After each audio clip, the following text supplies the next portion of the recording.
Mochi Health is here to help you start your weight loss journey with caring, personalized support. Meet one-on-one with board-certified obesity doctors and registered dietitians who truly listen and understand your unique needs. Eligible patients can access affordable GLP-1 medications delivered right to their door each month. No insurance? No problem. Mochi Health accepts FSA and HSA, making care accessible and affordable. And with 24/7 customer service, you'll never feel alone on your path to better health. Get started with Mochi Health today. Take the free quiz at joinmochi.com and use code AUDIO40 at checkout for $40 off your first month of membership. That's joinmochi.com with promo code AUDIO40. Introducing Instagram Teen Accounts, a new way to keep your teens safer as they grow, like making sure they've got the right gear for riding. Knee pads. Check. And helmet? Done. See you, Dad. New Instagram Teen Accounts, automatic protections for who can contact your teen and the content they can see. Congratulations. You've connected with the Pulpit Perspectives Podcast. Join Reverend Doctor Kent Lundy as he connects with pastors where they preach, literally at the pulpit of their church. It's a point of view with purpose and personality that informs and inspires with real life stories from great preachers you need to know. Your host is Reverend Dr. Kent Lundy. Let's join Kent at a pulpit with a fresh perspective from his guest preacher. Hello and welcome to Pulpit Perspectives Podcast. I'm your host, Reverend Dr. Kent Lundy. Pulpit Perspectives Podcast exists to create connections amongst the North District clergy and their congregations. I'm standing at the pulpit in the sanctuary of Trinity on Jackson United Methodist Church in Elkhart, Indiana, with Deacon Lori Grasty. Lori, welcome. Hi. Glad to have you as a guest. So how long have you been under appointment here at Trinity on Jackson United Methodist Church? So I have worked here for 14 years. I have been appointed here for about 5. Okay. Yes. Wonderful. That's a long time. Mm-hmm. Good for you. All right. Now, you have another role, ministry role. You want to say a word about that? Yeah, so I do some work for the district. I'm the Children Mattermost coordinator for the district, and I do some work for the conference as the Growing Young specialist. Wow. What do you do in your free time? Yeah, what free time? All right. All right. Well, so what brings you joy? Oh gosh, there's a lot of things that bring me joy, but I have a heart and love working with kids. I love ministry that's really creative. I love summers where we're doing summer camp and creative arts camp, and every day is a little bit different. So that definitely is my favorite time of year in terms of ministry. Okay, wonderful. That's good to think about in the middle of winter. Yes, for sure. All right, so when did you know you were called to vocational ministry? It was kind of a process.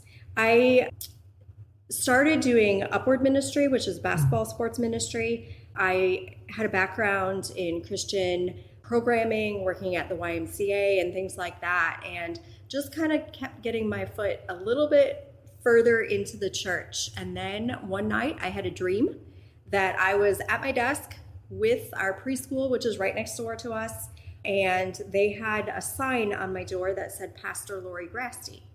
And I was not a pastor at that time. I was the Children and Family Ministry Director. So I took that sign off and I continued on my day, and then I returned to my office and that sign was still there. And I took it off again, and one of the preschool teachers said to me, and she was somebody who was on staff that I knew very specifically, and she said, "Why do you keep taking that sign off?" And I said, "Well, because I'm not a pastor." And she said, "Yes, you are."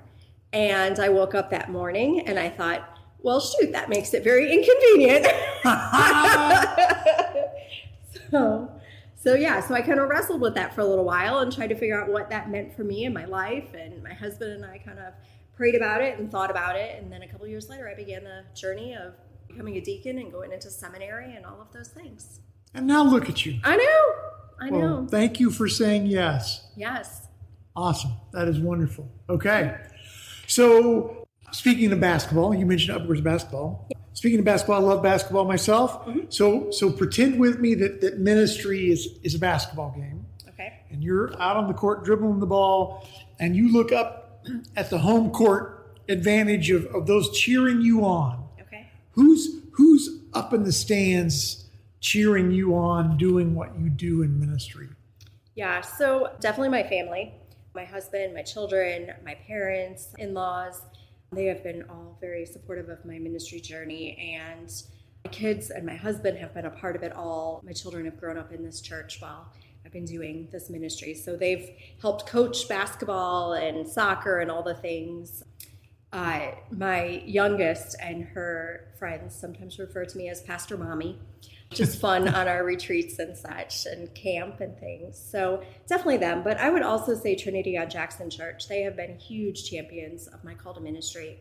And it has just been fun to celebrate, especially last year with ordination. We had a ton of people down there, and it was great to be with them. And they have been so supportive of my children growing up in this church and just my call to ministry and what that's looked like. Mm-hmm. Wonderful. Okay, thank you. Yeah. So where do you go to recharge? I like being home. I like to travel, but just a basic recharge, I like to organize something around my house or do some cooking or just spend some time by myself, mowing the yard, gardening. I have lots of home hobbies, but I do like to travel. I like to explore, go new places. My parents are in Florida and also South Carolina, so we try to get out to see them. So that normally gives us a break in a little bit of warm weather too. So what's your go-to mode of transportation to get to those places? If money wasn't an obstacle, it would definitely be flying. But seeing as we have a family and a dog, that's not really in question. So we generally drive. Okay. All right. Do what you got to do. Yep. So what's your go-to Bible verse? Oh, that kind of depends on the season. I go through different seasons.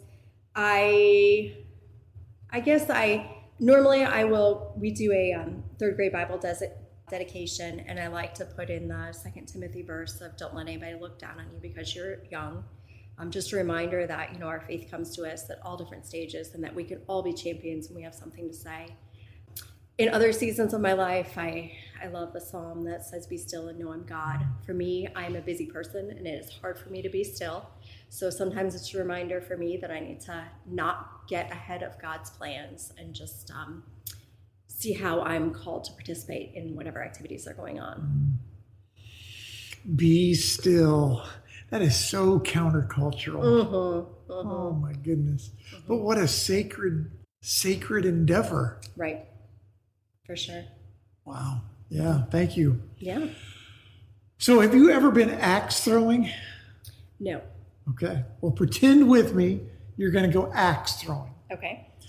You get to bring one person from Scripture. So who are you bringing and why that person? I think I'm going to bring Ruth. Ruth. Okay. Yes. If you were to say you're preaching Sunday and you have nothing prepared, that's my go-to. So I just love that story. And I kind of feel like she's not going to throw the axe at me. She'd walk alongside me. Okay. So, all right, so I feel like I trust her. Okay. Yeah, I'd take her with me. So what would you ask her? I would ask her about her loyalty, what lessons she has for me in that. She stepped into a place of boldness and followed a commitment. And so I would, I think we all can learn something about that for our faith in those moments. So. Mm-hmm. Yeah, that's fascinating. Yeah. Ruth and Lori. Yep. Axe champions of the world. I don't know that we'd be champions. No. I think we'd be quietly cheering other people on. Yeah, right. Yeah. Although you never know. Yeah. You just never know until you pick up the axe and let it rip. Maybe. Okay. All right. What lesson have you had to learn the hard way? I think just patience. I am not a patient person. And there are some things that I have tried to push in ministry. And I've just learned that you can't do it unless you have the support of a team around it or the support of God in that ministry. And so just learning to kind of sit on whatever excitement or eager ideas that I have that I'm ready to just kind of steamroll right through, I've just learned that there is no benefit to doing that. And so it is a challenging journey, but I just try to be patient. And, if I have an idea that I think is going to be brilliant, I write it down and sit on it and pray on it for a really long time before I really get that movement that it needs to go. And what a great connection with the psalmist saying we need to be still. I mean, yep, for sure. There's a stillness in being patient, and what power there is in that. Yeah. Okay, thank you. So what's an ordinary place that's extraordinary to you because of what's happened there? Gosh, that's a hard question. I think my default would be probably Camp Lakewood. I don't know that you would call it an ordinary place, but every summer I return, and I've been doing this pre-COVID, post-COVID, and every year it's different. And I think sometimes when you revisit the same place and you kind of pick up on a different chapter, it makes it really unique and special. And so I can think about the times that I led a week of camp before I was ordained, before seminary, and then other times when I step into that space with different teams alongside me. My own children went to camp when I was first starting, and now they are counselors there with me. So it's become just kind of part of my story. And so, yeah, it's extraordinary for a lot of reasons, but I think it's special because of the way it's kind of woven into each summer and how it just kind of represents different times in ministry. Yeah.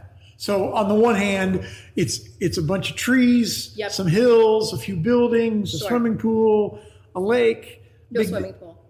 No swimming pool? No. Oh, no more? Okay. Yeah, I'm dating myself. All right. Oh, I'm thinking of adventure. Yep. Sorry. So yeah, shows you what I know. So yeah. So on the one hand, no big deal. There's lots of that in Indiana, right? Yep. But on the other hand, God's presence has shown itself to you in such an incredible way that is no ordinary place. Yeah, and I think also, like, one of the ways I can definitely tell that God has changed my heart is just in my compassion for children.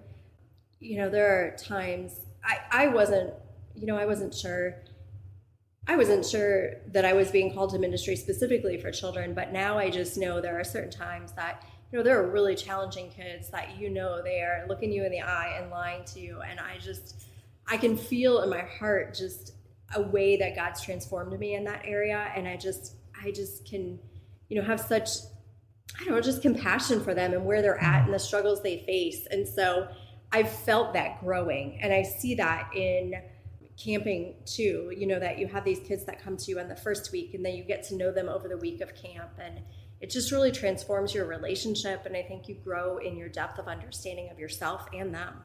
Yes. All right. Thank you for that. Yeah. So what do you hope your fellow clergy know? Whether you think of them individually and personally and up close or more at a distance, and think of them as a group, as a community, what do you hope they know? I don't know. I hope they know a sense of purpose, that they're there for a reason and they feel fulfilled in what they are doing. I know sometimes it can be isolating and it can be challenging and lonely, and I just hope that they know that they're connected. I value our connection so much, and I know others that do, and that has been new to me. I didn't grow up in the church. I didn't grow up in the United Methodist Church. And so when I encounter somebody that just isn't connected because they've moved from a different conference or they just don't know the area, I would just hope that they know that there's a place for them and that they're here for a reason. And yeah. Me too. Yeah. I like it. Okay. Thank you. Last question. Okay. And I appreciate your time. So when you think about the future of being under appointment here at Trinity on Jackson, however long or short that is, it's not the point. What three words come to mind when you think of the legacy you want to leave here? I think joy. I want children to be here and families to be here because it's fun. I think ministry should be fun. I think church should be fun. I don't think we should be serving because we had to serve or we felt forced to serve, but I think there should just be joy in it. And I want kids to want to come, and I want families to want to come. And so I think that that's important. I think it should be fun and joyful. Also, community. I think it's important to be connected. And I think we live in a world that can be really disconnected. And I would hope that they would feel a sense of community, and that no matter where they're at, no longer how long they've been a part of a church family, or if they've ever been a part of a church family, I would hope that they would feel like they could find a family here. And then finally, just an authenticity, like a vulnerability or authenticity that you can just be who you are, that you don't have to come here because you're perfect, but that you can bring your imperfect self here, and we can grow together, and we can journey together, and you don't have to have anything prepared, but that we can just be there for one another on good days or bad days or hard days or whatever it might be. I think sometimes there's a misconception that you go to church when you're really ready for it, or you're perfect, or you've had this experience. And I don't know, I think there just needs to be a vulnerability and authenticity in knowing that you can be who you are, and that God's willing to use you with whatever you have, if you're willing and able to let him. Joy, community, authenticity. Yeah. Wow. Mm-hmm. That would be an amazing legacy. Hopefully. Absolutely. Yeah, for sure.